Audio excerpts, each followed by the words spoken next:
1388년 여름 압록강 위화도. 이성계는 강 너머를 바라보며 멈춰 섰습니다. 그의 앞에는 요동으로 향하는 길이, 뒤에는 개경으로 돌아가는 길이 놓여 있었습니다. 바람이 강물을 흔들고 군사들의 숨소리가 그의 등 뒤에서 무겁게 울렸습니다.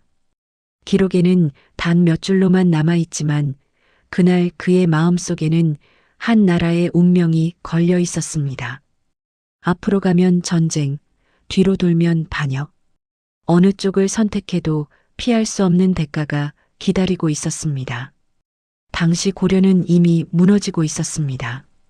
명이 부상하며 원의 세력이 약해졌고 왜구와 홍건적의 침입으로 백성들은 도탄에 빠졌습니다. 왕실은 무능했고 권문세족은 부패했으며 민심은 이미 왕조를 떠났습니다. 이런 상황에서 우왕과 최영은 요동정벌을 명령했습니다. 하지만 이성계는 알고 있었습니다.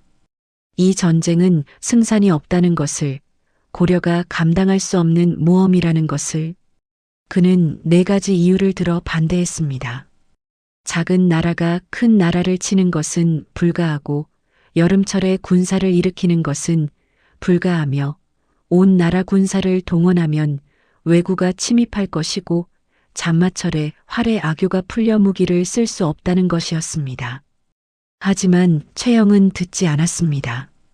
이성계는 결국 군사를 이끌고 북쪽으로 향했습니다. 그리고 위화도에 도착했을 때 그는 마침내 결단을 내렸습니다. 돌아가겠다고. 이 결정이 어떻게 한 왕조를 무너뜨리고 새로운 나라를 세웠는지, 그 뒤에 숨겨진 7가지 진실을 지금부터 함께 살펴보겠습니다. 위화도의 전략적 의미는 무엇이었을까요? 고려는 정말 전쟁을 할 수 있는 상황이었을까요? 이성계의 사불가로는 단순한 핑계였을까요? 아니면 현실적 판단이었을까요? 회구는 정말 권력 욕심 때문이었을까요? 권력을 잡은 뒤 이성계는 무엇을 했을까요? 정도전과 정몽주 2사람은 어떤 역할을 했을까요? 그리고 마침내 조선은 어떻게 탄생했을까요? 이 7가지 질문의 답 속에 우리가 몰랐던 위화도, 회군의 진짜 이야기가 숨어 있습니다. 지금부터 그날의 현장으로 함께 걸어 들어가 보겠습니다. 첫 번째 위화도, 운명의 갈림길. 위화도는 단순한 섬이 아니었습니다.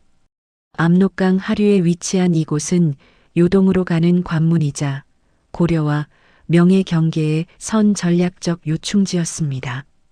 이성계가 이곳에 도착했을 때 그는 군사적 현실을 직시하게 됩니다. 장마로 불어난 강물, 풀려버린 활의 악요, 지친 군사들, 그리고 무엇보다 승산 없는 전쟁. 당시 고려군의 규모는 5만여 명으로 추정되지만 실제 전투력은 그보다 훨씬 낮았습니다.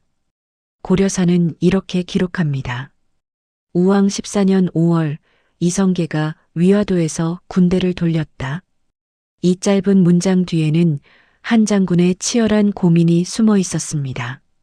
당시 요동은 명나라의 영향력 아래 있었고 명은 이미 원을 몰아내고 중원의 새로운 패자로 떠오른 상태였습니다. 1368년 명의 건국 이후 동아시아의 세력 균형은 완전히 바뀌었습니다. 고려가 상대해야 할 적은 더 이상 약해진 원이 아니라 강력한 명이었습니다. 이성계는 이 현실을 누구보다 잘 알고 있었습니다. 그는 북방에서 여진족과 싸우며 전쟁의 본질을 체득한 장군이었습니다. 전쟁은 명분이 아니라 실력으로 결정된다는 것을 그는 피로 배웠습니다. 위화도에서의 결정은 오늘날 우리에게도 중요한 메시지를 던집니다. 때로는 앞으로 나아가는 것보다 멈추는 것이 더 큰 용기를 필요로 합니다. 잘못된 방향으로 계속 가는 것보다 돌아서는 결단이 더 어렵습니다. 이성계는 바로 그런 선택을 한 것입니다. 역사상 비슷한 순간은 여러 번 있었습니다.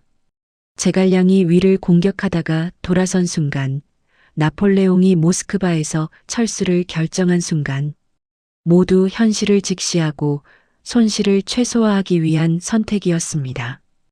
이성계의 회군 역시 마찬가지였습니다.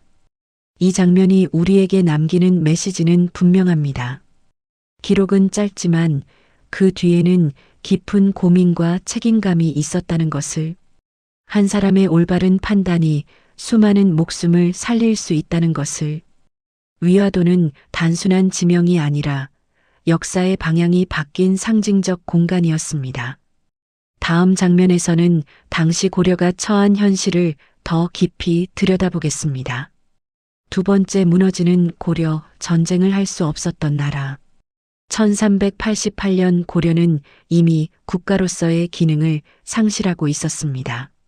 왕실은 권위를 잃었고 권문세족은 토지를 독점하며 백성을 착취했습니다.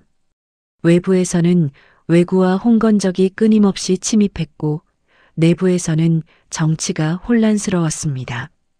이런 상황에서 명과의 전면전은 자살 행위나 다름없었습니다. 고려 사저료는 당시 상황을 이렇게 전합니다. 백성들이 도탄에 빠져 있고 군량은 고갈되었으며 군사들의 사기는 땅에 떨어졌다. 이 기록은 고려가 전쟁을 수행할 능력이 전혀 없었음을 보여줍니다. 당시 고려의 경제 상황은 최악이었습니다. 권문세족이 토지의 대부분을 차지하면서 국가 재정은 파탄났고 백성들은 세금을 낼 여력이 없었습니다. 1388년은 특히 흉년이 들어 식량 사정도 좋지 않았습니다. 군량을 확보하기 어려운 상황에서 대규모 원정을 떠나는 것은 불가능했습니다. 더구나 고려는 계속된 외침으로 군사력이 약해진 상태였습니다. 1350년대 홍건적의 침입 때는 개경이 함락되기까지 했고 1370년대부터는 왜구의 침입이 극심해졌습니다. 이성계와 최영 같은 명장들이 이들을 막아냈지만 그 과정에서 군사력은 많이 소모되었습니다. 정치적으로도 고려는 분열되어 있었습니다. 우왕은 공민왕의 아들로 알려졌지만 실제로는 신돈의 아들이라는 의혹이 끊이지 않았습니다. 왕권이 약한 상황에서 최영 같은 무신이 실권을 쥐고 있었고 이성계를 비롯한 신흥무인 세력이 대두하고 있었습니다. 이런 내부 분열 속에서 대외 전쟁을 수행한다는 것은 현실성이 없었습니다. 오늘날로 치면 경제 위기, 정치 혼란, 사회 불안이 모두 겹친 상황에서 전쟁을 하겠다고 나서는 것과 같습니다. 이성계가 회군을 결정한 것은 이런 현실을 직시했기 때문입니다. 나라를 지키기 위해서는 때로 전쟁을 피해야 한다는 역설을 그는 이해하고 있었습니다. 역사를 돌아보면 무리한 전쟁으로 멸망한 나라들이 많습니다. 수나라는 고구려 원정 실패로 무너졌고 몽골 제국은 과도한 확장으로 분열되었습니다. 고려가 요동정벌을 강행했다면 비슷한 운명을 맞았을 것입니다. 이 장면은 우리에게 중요한 교훈을 남깁니다. 현실을 무시한 채 명분만 앞세우면 결국 모든 것을 잃게 된다는 것을, 진정한 애국은 때로 불가능한 전쟁을 막는 것이라는 것을, 이성계는 바로 그런 현실주의자였습니다. 다음 장면에서는 그가 제시한 사불가론의 진짜 의미를 살펴보겠습니다. 세 번째 사불가론, 현실을 직시한 장군의 목소리. 이성계는 요동정벌을 반대하며 네 가지 이유를 제시했습니다. 첫째, 작은 나라가 큰 나라를 치는 것은 불가하다. 둘째, 여름철에 군사를 일으키는 것은 불가하다. 셋째, 온 나라 군사를 동원하면 왜구가 침입한다. 넷째, 장마철에 활의 악효가 풀려 무기를 쓸 수 없다. 이것이 바로 유명한 사불가론입니다. 고려사 이성계 열전은 이렇게 기록합니다. 이성계가 아뢰되 서로 대를 치는 것은 불가하고 무더위에 군사를 일으키는 것은 불가합니다. 이 말은 단순한 반대 논리가 아니라 전쟁의 본질을 꿰뚫는 통찰이었습니다. 첫 번째 이유는 사대 외교의 원칙을 따른 것처럼 보이지만 실제로는 힘의 현실을 인정한 것입니다. 당시 명은 100만 대군을 보유한 강대국이었고 고려는 5만 군사도 제대로 동원하기 어려운 상황이었습니다. 인구 비율로 보면 명은 고려의 20배 이상이었고 경제력은 비교할 수 없을 정도로 차이가 났습니다. 이런 상황에서 전쟁을 벌이는 것은 자살 행위였습니다. 두 번째 이유는 계절과 기후의 중요성을 강조한 것입니다. 1388년 5월은 장마철 직전이었고 여름의 무더위가 시작되는 시기였습니다. 고려군은 철갑을 입고 행군해야 했는데 여름 더위 속에서 북쪽으로 원정을 떠나는 것은 군사들에게 극심한 고통을 안겨줄 수밖에 없었습니다. 탈수와 열사병으로 전투도 하기 전에 전력이 약해질 것이 분명했습니다. 세 번째 이유는 국방의 공백을 우려한 것입니다. 고려는 남쪽의 왜구 침입으로 끊임없이 시달리고 있었습니다. 정군을 북쪽으로 동원하면 남쪽이 텅 비게 되고 왜구는 이 기회를 놓치지 않을 것이었습니다. 실제로 1370년대 이후 왜구는 거의 매년 침입했고 1380년에는 진포에서 대규모 전투가 벌어지기도 했습니다. 네 번째 이유는 무기의 실용성 문제였습니다. 당시 주력 무기였던 활은 동물의 악교로 만들어졌는데 장마철 습기에 노출되면 악교가 풀리면서 활의 탄력이 사라졌습니다. 화약 무기도 습기에 약했기 때문에 장마철 전투는 극도로 불리했습니다. 이 네 가지 이유는 모두 실전 경험에서 나온 것이었습니다. 이성계는 북방에서 여진족과 싸우며 전쟁의 현실을 체득했습니다. 그는 책상에서 전략을 짜는 문관이 아니라 현장에서 피를 흘린 무장이었습니다. 오늘날로 보면 사불가로는 전쟁을 수행하기 위한 기본 조건들을 점검한 것입니다. 적의 역량 분석, 계절적 요인, 후방 안정, 병참과 무기 상태, 이 모든 것이 갖춰지지 않은 상태에서 전쟁을 시작하는 것은 무책임한 것이었습니다. 하지만 최영은 이성계의 말을 듣지 않았습니다. 작은 나라가 큰 나라를 섬기는 것은 부끄러운 일이다. 그의 명분로는 듣기에는 좋았지만 현실을 외면한 것이었습니다. 이 대목에서 우리는 중요한 교훈을 발견합니다. 명분과 현실이 충돌할 때 진짜 책임감은 현실을 직시하는 데서 나온다는 것을, 백성의 목숨을 지키는 것이 명분을 지키는 것보다 우선이라는 것을, 이성계의 사불가로는 단순한 반대가 아니라 책임감에서 나온 현실주의였습니다. 다음 장면에서는 그가 마침내 회군을 결정한 순간을 들여다보겠습니다. 네 번째 회군의 결단 권력이 아닌 생존의 선택. 위화도에서 이성계가 내린 결단은 역사를 바꿨습니다. 하지만 이 결정이 처음부터 왕위를 노린 것이었을까요? 많은 사람들이 회군을 권력 욕심의 증거로 봅니다. 그러나 당시 상황을 자세히 들여다보면 다른 그림이 보입니다. 이성계가 회군을 결정한 것은 1388년 5월 말이었습니다. 군사들은 이미 한 달 넘게 행군하며 지쳐 있었고 장마가 시작되면서 강물이 불어났습니다. 고려사는 당시 상황을 이렇게 전합니다.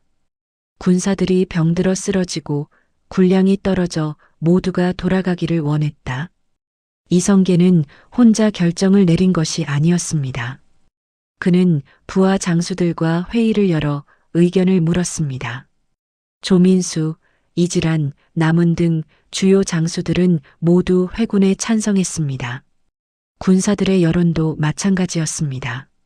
아무도 이 전쟁에서 이길 수 있다고 생각하지 않았습니다. 이성계의 결정은 독단이 아니라 현장의 목소리를 반영한 것이었습니다. 회군을 결정한 뒤에도 이성계는 신중했습니다. 그는 곧바로 개경으로 진군하지 않고 먼저 우왕과 최영에게 사람을 보내 설득을 시도했습니다. 요동 정벌을 중단하고 군사를 돌려 국내를 안정시키자는 것이 그의 제안이었습니다. 하지만 최영은 이를 거부했고 오히려 이성계를 역적으로 몰아붙였습니다. 이때 이성계는 선택의 기로에 섰습니다. 그대로 물러나면 자신과 가족이 역적으로 몰려 죽을 것이고 밀고 나가면 최영과 정면 대결을 해야 했습니다. 그는 후자를 선택했습니다. 개경으로 진군한 이성계의 군대는 최영의 군대와 맞붙었습니다. 하지만 실제 전투는 거의 없었습니다. 최영의 군사들조차 이성계의 주장이 옳다고 생각했고 많은 이들이 항복했습니다. 최영은 체포되었고 우왕은 폐위되었습니다. 이성계는 권력의 중심에 섰지만 곧바로 왕위에 오르지 않았습니다. 그는 먼저 창왕을 이어 공양왕을 세우며 6년을 기다렸습니다. 만약 처음부터 왕위가 목적이었다면 왜 이렇게 오래 기다렸을까요? 이 기간 동안 이성계가 한 일을 보면 답이 나옵니다. 그는 토지 개혁을 추진했고 권문세족의 토지를 몰수해 백성에게 나눠줬습니다. 과전법을 실시하여 새로운 토지 제도를 확립했습니다. 이것은 단순한 권력 장악이 아니라 체제 개혁이었습니다. 오늘날의 시각으로 보면 회군은 쿠데타의 시작처럼 보일 수 있습니다. 하지만 당시 맥락에서 보면 무너져가는 체제를 바로잡으려는 시도였습니다. 고려는 이미 개혁이 불가능한 상태였고 누군가는 새로운 출발을 해야 했습니다. 역사적으로 비슷한 사례는 많습니다. 로마의 옥타비아누스도 공화정을 지키겠다고 하면서 실제로는 제국을 세웠습니다. 그것이 권력욕인가 시대적 필연인가는 시각에 따라 다릅니다. 이성계의 경우도 마찬가지입니다. 이 장면이 우리에게 남기는 메시지는 이것입니다. 역사의 큰 전환은 한순간의 결정이 아니라 축적된 문제들이 한 사람의 선택을 통해 폭발하는 것이라는 것을. 이성계는 단지 그 선택을 내린 사람이었고 시대가 그를 그 자리에 세운 것이었습니다. 다음 장면에서는 권력을 잡은 이성계가 무엇을 했는지 살펴보겠습니다. 5번째, 권력 장악과 개혁. 새로운 시대를 준비하다. 1388년 위화도 회군 이후 이성계는 고려의 실권을 장악했습니다. 하지만 그가 가장 먼저 한 일은 왕위에 오르는 것이 아니었습니다. 그는 개혁을 시작했습니다. 가장 시급한 문제는 토지 제도였습니다. 고려 말 권문세족은 전국 토지의 대부분을 차지하고 있었습니다. 고려사 식화지는 이렇게 기록합니다. 권세가들이 토지를 겸병하여 백성들은 농사지을 땅이 없었다. 이것이 고려가 무너진 근본 원인이었습니다. 이성계는 1388년부터 토지 개혁을 추진했습니다. 권문세족이 불법으로 차지한 토지를 몰수하고 이를 국가가 관리하도록 했습니다. 1391년에는 과전법을 실시하여 관리들에게 녹봉 대신 토지를 나눠주는 새로운 제도를 확립했습니다. 과전법의 핵심은 사유지를 인정하지 않고 모든 토지를 국가 소유로 한다는 것이었습니다. 관리들은 재직 중에만 토지에서 나오는 세금을 받을 수 있었고 퇴직하면 토지를 반납해야 했습니다. 이것은 당시로서는 혁명적인 발상이었습니다. 토지 개혁은 격렬한 저항에 부딪혔습니다. 권문세족들은 자신들의 기득권을 빼앗기는 것을 받아들일 수 없었습니다. 일부는 무력으로 저항했고 일부는 정치적으로 반대했습니다. 하지만 이성계는 물러서지 않았습니다. 그는 군사력을 동원해 저항 세력을 진압했고 개혁을 밀어붙였습니다. 이 과정에서 많은 권문세족이 몰락했고 새로운 신진사대부가 정치의 중심에 섰습니다. 토지 개혁과 함께 이성계는 정치 개혁도 추진했습니다. 무능하고 부패한 관료들을 숙청하고 능력 있는 인재들을 등용했습니다. 조준, 정도전, 남은 같은 개혁파 사대부들이 정책을 주도했습니다. 이들은 성리학을 바탕으로 한 새로운 정치 이념을 제시했습니다. 민본주의, 즉 백성이 나라의 근본이라는 사상이 핵심이었습니다. 이성계는 또한 대외 관계도 정리했습니다. 명나라와의 관계를 안정시키고 사대 외교를 통해 평화를 유지했습니다. 이것은 현실주의적 선택이었습니다. 고려가 멸망한 원인 중 하나가 명과의 불필요한 마찰이었기 때문입니다. 명과 우호적 관계를 유지함으로써 이성계는 내부 개혁에 집중할 수 있었습니다. 이 시기의 개혁들은 오늘날 우리에게도 시사점을 줍니다. 진정한 권력은 자리에서 나오는 것이 아니라 백성의 지지에서 나온다는 것입니다. 토지개혁은 단순히 권력을 공고히 하기 위한 수단이 아니라 사회 구조를 근본적으로 바꾸려는 시도였습니다. 물론 이 개혁이 완벽한 것은 아니었습니다. 과전법도 시간이 지나면서 다시 토지 집중 현상이 나타났고 양반 관료들이 새로운 기득권층이 되었습니다. 하지만 적어도 그 순간 이성계와 개혁파들은 더 나은 사회를 만들려고 노력했습니다. 역사를 보면 개혁은 항상 저항에 부딪힙니다. 기득권을 가진 이들은 변화를 두려워하기 때문입니다. 이성계가 개혁을 성공시킬 수 있었던 것은 군사력이라는 물리적 힘을 가지고 있었기 때문이기도 했지만 동시에 백성들의 지지가 있었기 때문입니다. 이 장면은 우리에게 말합니다. 권력을 잡는 것과 권력을 제대로 쓰는 것은 다르다는 것을. 진정한 개혁은 기득권과의 타협이 아니라 구조를 바꾸는 것이라는 것을. 이성계는 6년 동안 이런 준비를 했습니다. 다음 장면에서는 조선 건국의 이념을 만든 두 사람, 정도전과 정몽주의 이야기를 들여다보겠습니다. 6번째 정도전과 정몽주 두 길의 갈림. 이성계 곁에는 두 명의 중요한 인물이 있었습니다. 정도전과 정몽주. 한 사람은 새로운 나라를 꿈꿨고 다른 사람은 고려에 대한 충절을 지켰습니다. 두 사람의 선택은 한국사의 방향을 결정했습니다.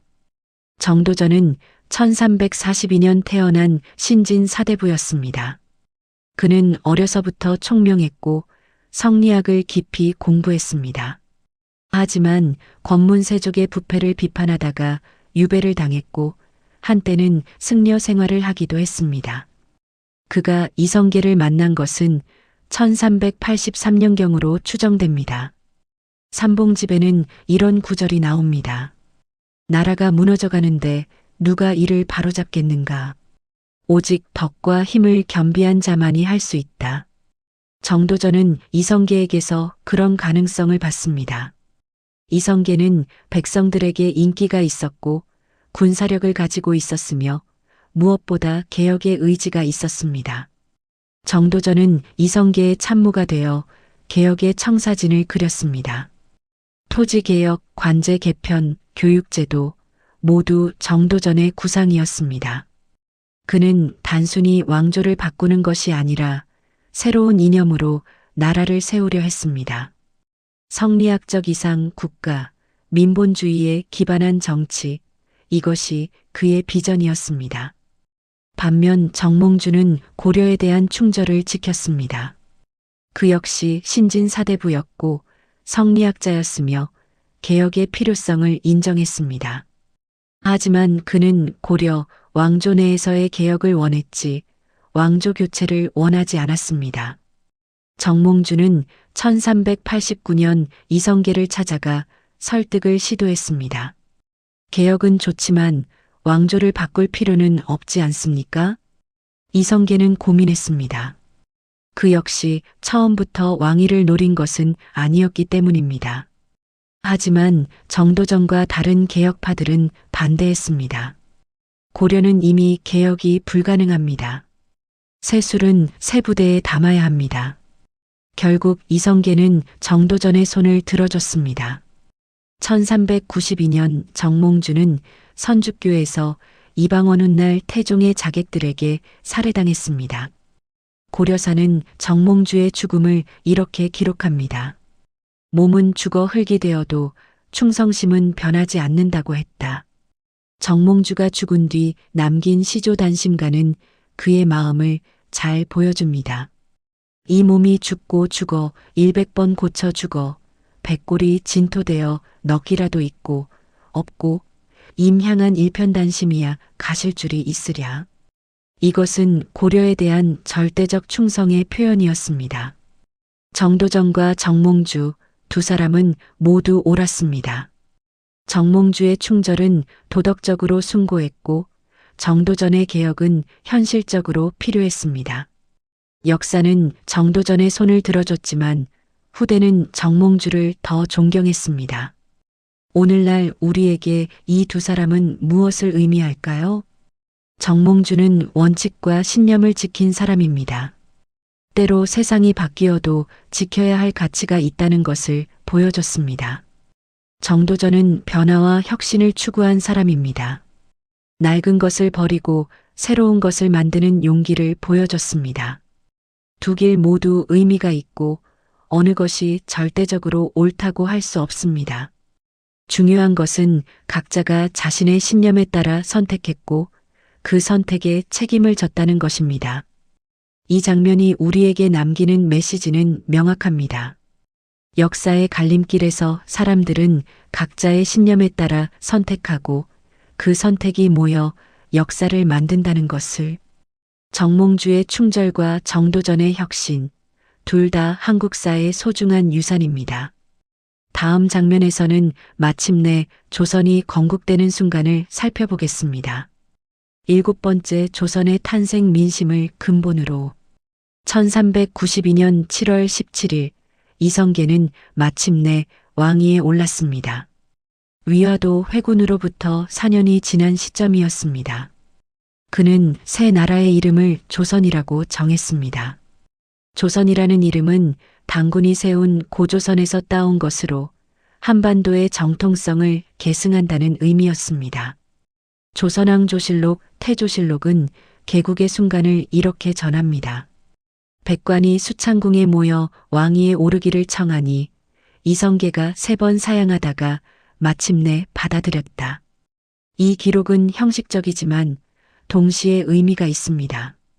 이성계는 힘으로 왕위를 빼앗은 것이 아니라 신하들과 백성들의 추대를 받았다는 것을 강조하려 했습니다. 조선 건국의 가장 큰 특징은 이념적 기초가 탄탄했다는 것입니다.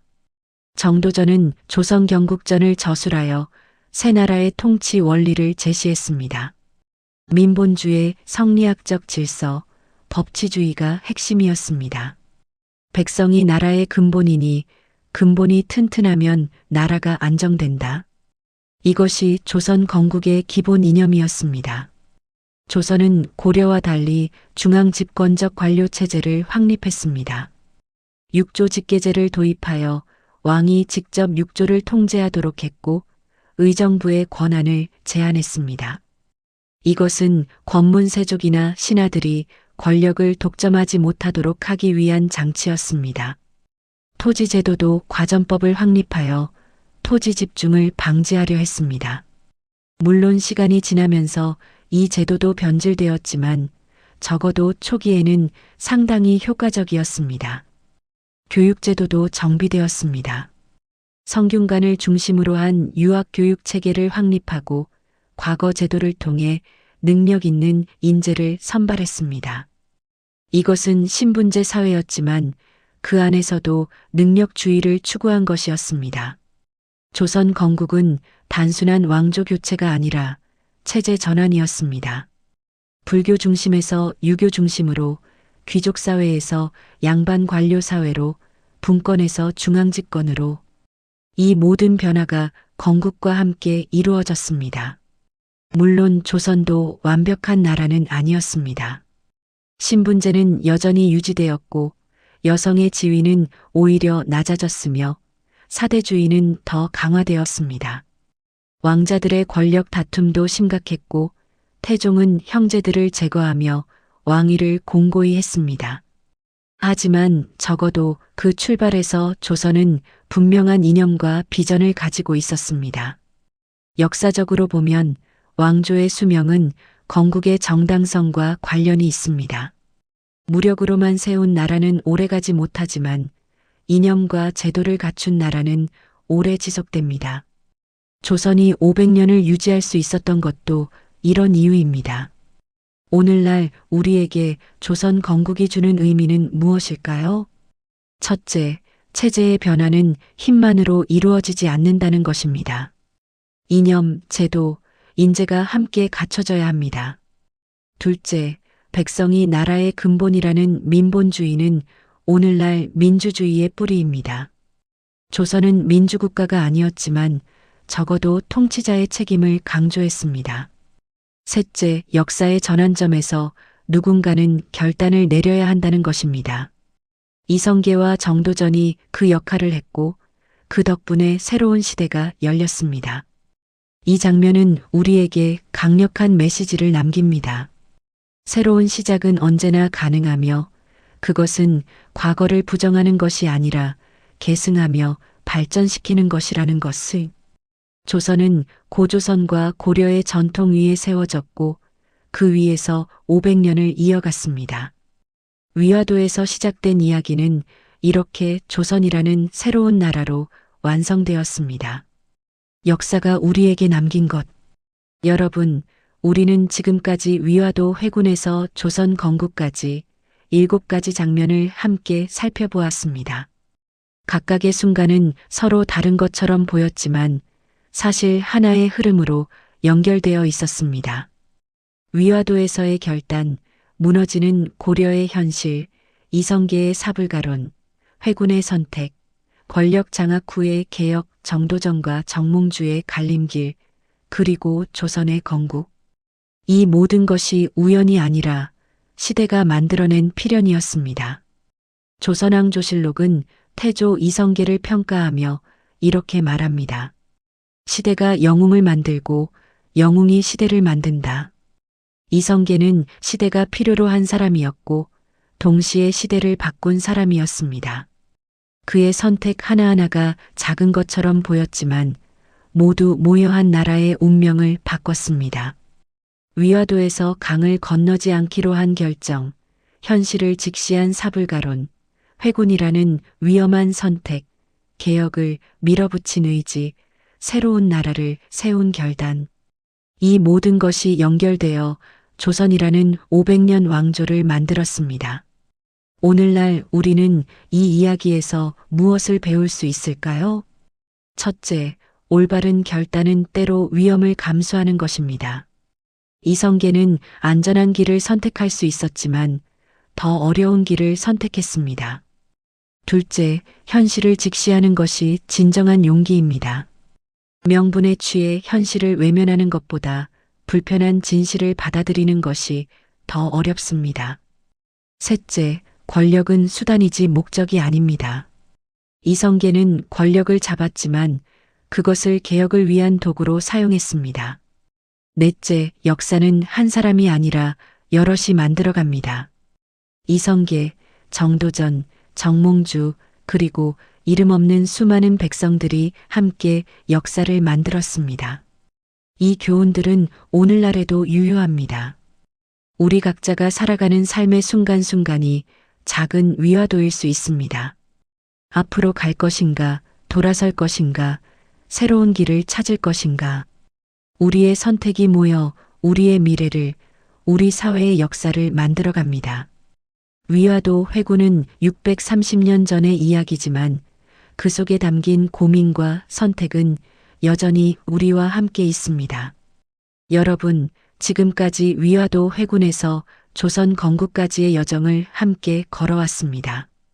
우리는 7가지 장면을 통해 이성계의 선택이 어떻게 한 시대를 마감하고 새로운 시대를 열었는지 확인했습니다. 위화도의 전략적 의미, 고려의 붕괴 과정, 사불가론의 현실주의, 회군의 진짜 의도, 개혁의 추진, 정도전과 정몽주의 갈림길, 그리고 조선의 건국. 이 모든 이야기는 단순한 과거가 아니라 지금 우리에게도 울림을 주는 메시지입니다. 때로는 멈추는 것이 앞으로 나아가는 것보다 큰 용기를 필요로 합니다. 때로는 현실을 직시하는 것이 명분을 지키는 것보다 더 중요합니다. 그리고 진정한 변화는 한순간의 결정이 아니라 오랜 준비와 신념의 결과입니다. 이성계와 정도전은 6년을 준비했고 그 결과 500년 왕조를 세웠습니다. 역사는 우리에게 이렇게 말합니다. 당신의 선택이 역사를 만든다고. 오늘 영상에서 가장 인상 깊었던 장면은 무엇이었나요? 이성계의 결단에 대해 여러분은 어떻게 생각하시나요? 댓글로 여러분의 생각을 나눠주시면 감사하겠습니다. 그리고 다음에 다뤄보고 싶은 역사적 순간이 있다면 알려주세요. 우리가 함께 역사를 다시 읽어가겠습니다. 좋아요와 구독은 더 많은 역사 이야기를 만드는데 큰 힘이 됩니다. 역사는 오래전 이야기가 아니라 오늘의 우리에게 길을 비추는 등불입니다. 긴 시간 함께 걸어주셔서 감사합니다. 다음 이야기에서도 또 다른 시대의 숨결을 함께 만나러 가겠습니다.